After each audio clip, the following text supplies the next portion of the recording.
And now we're going to the sacred cow of save money. And in 1971, President Nixon took the dollar off the gold standard, basically took the world off the gold standard, and money was no longer money. So people are no longer saving money. So just to reiterate again, this is $300, what an ounce of gold was worth in the year 2000. So Kim, lift that. Okay.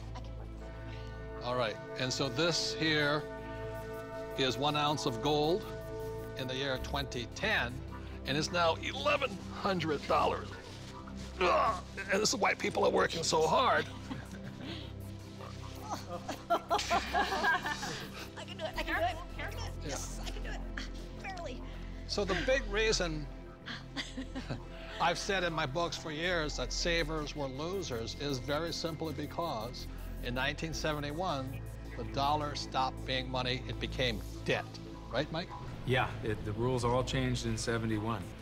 Before then, somebody, when they became working age, they could expect to put away 10% a year, and by the time they got into their 60s, they could retire on their savings account and expect to live off that interest.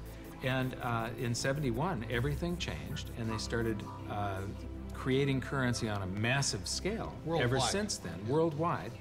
And that is what causes inflation and the loss of purchasing power. So people thinking that they can retire, you know, back in the 50s, if you got $100,000 or $50,000, you could retire on that, you know. So for my mom and dad, you know, the World War II generation, the industrial age generation, it was very smart to save money. For our generation, the baby boom generation and on, saving money could be the most stupid thing you can do because the system is stealing your wealth through the very thing you work for, called money, which is not money anymore. Right. Real money is actually gold and silver. Money has to maintain its value over long periods of time.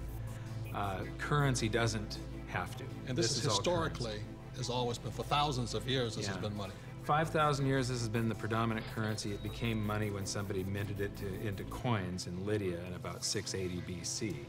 And each unit had the same buying power as the next one. They became interchangeable. So let me ask you this. This printing of money out of just paper, this has been tried before, hasn't it? Many, many, many times, and there's always one result. You get far, far higher prices of everything, but especially real money. When they start creating a whole lot of currency, eventually gold and silver lie in wait. And then when the public senses this inflation of retail prices that is caused by inflation of the quantity of currency in circulation, they rush back toward gold and silver, and they have for 5,000 years. So name some governments that have attempted to print money. The Weimar Republic. I don't know Germany. What I just did with that $100 trillion bill. He's got a Zimbabwe. The Zimbabwe, yeah. Look at this one. This is the most recent, a $100 trillion note. You know, this is the largest note ever printed, 100 trillion. And this was printed in 2000. Yeah, but when Zimbabwe was created as a country, when it went from Rhodesia to Zimbabwe, they were, the Zimbabwean dollar was on parity with the US dollar. One US dollar was the same as a Zimbabwe dollar. This doesn't buy anything today. It doesn't buy a cup of coffee. Doesn't even buy a cup of coffee? No. In fact, they have ruined it by putting ink on it. You can't write